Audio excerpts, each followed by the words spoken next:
Aristóteles nace en Estagira, Macedonia, en el año 384 a.C.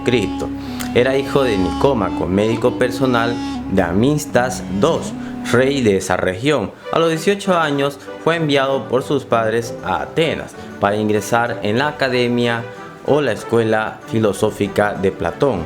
Allí permaneció durante 20 años hasta la muerte de su fundador.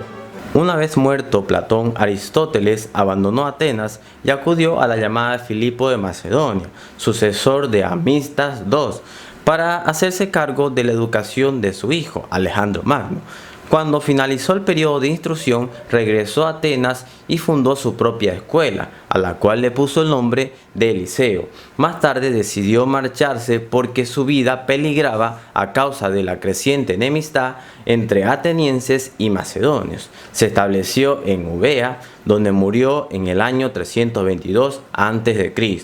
La vida de Aristóteles discurrió durante el final de la etapa del esplendor de la Grecia clásica y la constitución del Imperio Alejandrino, que dio origen al periodo helenístico. El debilitamiento progresivo de las polis griegas enfrentadas entre sí fue habitualmente aprovechado por Filipo de Macedonia primero y luego por Alejandro Magno. El reinado de Alejandro Magno solo duró 13 años. En ese periodo aplicó una política expansionista totalmente implacable que le permitió crear el más vasto imperio de la antigüedad. Al final de su vida, sus dominios se extendían desde la península helénica hasta la India e incluso incluían Egipto y el antiguo imperio persa. Alejandro Magno unificó Grecia bajo su mando y terminó con esa independencia política de la polis. Sin embargo, su estrategia política se centró en la fusión con los pueblos conquistados y no en el sometimiento. Así, en Persia se hizo coronar rey de reyes, título que ostentaban los emperadores de esa región. Del mismo modo, cuando conquistó Egipto, adoptó el título de faraón. Un imperio como el alejandrino necesitaba una capital que fuera reflejo de su grandeza. Alejandro Magno proyectó la construcción de una ciudad en el lugar privilegiado del delta Nilo, estoy refiriendo a Alejandría. Aunque su fundador no pudo ver concluida su obra, Alejandría se convirtió en una gran urbe que atrajo personas de todas partes del mundo, llegando a ser la ciudad más importante de la antigüedad. Alejandro Magno murió a los 33 años sin dejar descendencia, por lo que sus generales se disputaron la sucesión. Finalmente, el imperio quedó dividido en tres grandes reinos helenísticos, que dieron lugar a las dinastías. Por un lado, la dinastía Ptolemaica, que reinó en Egipto, la dinastía Antigónida, que se hizo en Macedonia, y por último la dinastía Seleucida, que gobernó la parte asiática del antiguo imperio. Un aspecto importante en el ámbito cultural es el ámbito del conocimiento y la ciencia.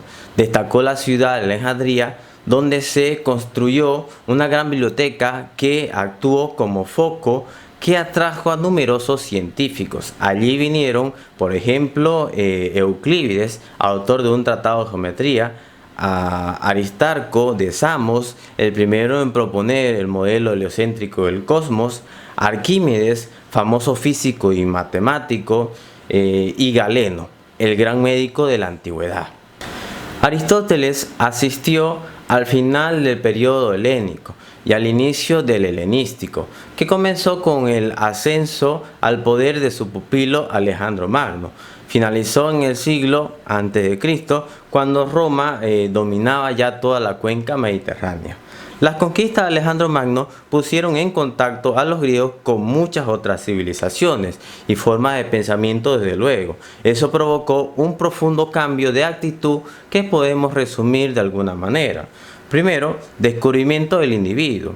Al desaparecer la polis como forma de organización social, se vio cómo cambiaba la relación entre persona y el Estado. Los gobernantes se convertían en extraños. Esto provocó el desapego hacia lo público y un giro del interés del individuo hacia uno mismo. Disolución de los prejuicios etnocentristas. Los griegos se habían considerado superiores a todos los pueblos extranjeros, a los que trataban como bárbaros. Alejandro Magno, por el contrario, promovió la asimilación de los pueblos conquistados, propagación de los ideales cosmopolitas, el descubrimiento de la individualidad y la desaparición del rechazo al extranjero provocaron la pérdida de la capacidad del Estado para generar sentimientos de filiación. Así, desde la identidad personal se saltó directamente a la identificación con toda la humanidad. No hubo término medio, pues la polis estaba ahora integrada por todos los seres humanos. Era un cosmopolis. La cultura helénica se transformó en cultura helenística. El contacto entre culturas tan diversas produjo un enorme intercambio de influencias que provocó el surgimiento de la cultura nueva, la helenística, en la que denominaba lo helénico, pero sin la pureza que había tenido anteriormente. Durante el periodo helénico, en el arte predominaron la arquitectura y la escultura. La fundación de nuevas ciudades en los territorios conquistados impulsó el interés por el urbanismo, la construcción de grandes espacios públicos y edificios privados para la aristocracia y la burguesía naciente. En el ámbito de la escultura se abandonó la idealización del ser humano. Apareció incluso un cierto gusto por la recreación de los defectos físicos, lo feo y la vejez, etc. Bueno, los artistas buscaron la expresividad en sus representaciones. Aristóteles fue el primer autor que recogió en sus escritos una historia del pensamiento de los filósofos anteriores a él. En consecuencia, fue probablemente el primer pensador en tomar conciencia de que su filosofía era fruto de un desarrollo histórico. Gracias a esto es posible conocer de primera mano su posición respecto a los pensadores que le precedieron. En cuanto a la filosofía anterior a Platón, Aristóteles explicó cómo los presocráticos se habían ocupado de ofrecer explicaciones causales de la realidad natural, pero no habían sido capaces de unificar todas esas explicaciones en una sola teoría. El propio Aristóteles asumió la tarea de elaborar una teoría sobre la causalidad que permitiera comprender en su totalidad las relaciones que existen entre numerosos fenómenos naturales. Asimismo, junto con Platón, recuperó la dimensión teórica de la filosofía, que había interesado a los filósofos presocráticos, pero que había sido abandonada por los sofistas.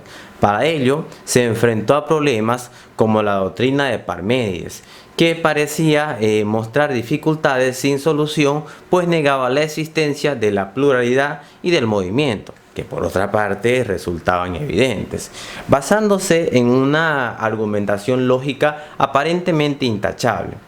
Recuperar el interés por el estudio filosófico del universo no supuso, en el caso de Aristóteles, abandonar la preocupación por el hombre y la sociedad. No obstante, su posición en relación con estos asuntos fue muy diferente de la que mantuvieron los sofistas.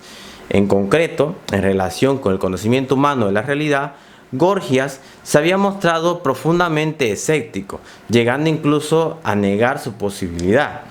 Protágoras, por su parte, había defendido una posición relativista, según la cual no existía una verdad única que pudiera ser objeto de conocimiento humano. Frente a la actitud de los sofistas, Aristóteles emprendió una profunda defensa del saber y se lanzó a la búsqueda de los primeros principios del conocimiento, sin los cuales no es posible saber nada, ya que constituyen las verdades más firmes y evidentes sobre las que descansa cualquier conocimiento. El primer de estos principios es el principio de no contradicción, que nos dice que es imposible que un mismo atributo se dé y no se dé simultáneamente en el mismo sujeto y un mismo sentido. Dicho de otra forma, es imposible que algo sea y no sea al mismo tiempo. Para Aristóteles, este principio es tan evidente que es imposible demostrarlo directamente, porque él mismo es la base de todo enunciado y de toda demostración. El pensamiento de Aristóteles estuvo profundamente influido por Platón. Esto resulta especialmente evidente cuando hablamos de algunos aspectos. Por ejemplo, Platón se interesó por dar unidad al saber humano. La ciencia no debía consistir en reunir datos al azar, sino en organizarlos dentro de una explicación coherente del mundo. Aristóteles compartió plenamente esta aspiración. Platón consideraba el conocimiento científico como una búsqueda de causas de las cosas. Para Aristóteles, explicar supone dar cuenta de las causas que producen aquello que se quiere entender. Platón consideraba el conocimiento científico como una búsqueda de las causas de las cosas. Para Aristóteles, explicar supone dar cuenta de las causas que producen aquello que se quiere entender.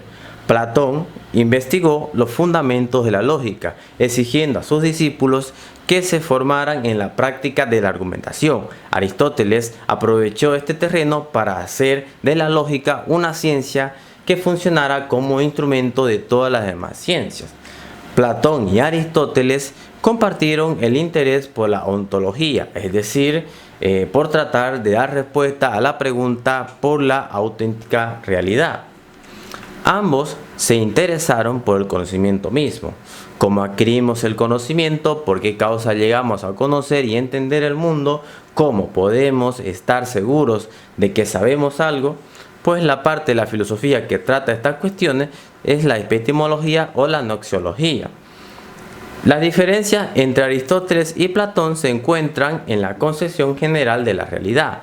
Para Aristóteles, las cosas físicas son auténticos seres, mientras que para Platón defendía que este mundo no es más que el reino de las sombras. Aristóteles no aceptaba el carácter separado de las esencias platónicas y defendió su concepción con los siguientes argumentos. Con el mundo de las ideas se duplica la realidad, por tanto las dificultades también. Ahora es necesario que expliquemos dos mundos. El mundo de las ideas no explica el mundo sensible. Si las esencias están separadas de las cosas, entonces no son esencia de la cosa. La esencia de una cosa solo puede estar en esa cosa. Las ideas no pueden explicar el devenir o cambio de los seres sensibles, puesto que se caracterizan por su inmutabilidad y su radical alejamiento de todo lo que supone movimiento. Aristóteles no rechazó totalmente la teoría de las ideas, sino solo la separación entre estas y aquello de lo que son esencia. Así coincidió con Sócrates y Platón en que la ciencia debía versar sobre lo universal y ocuparse de las esencias.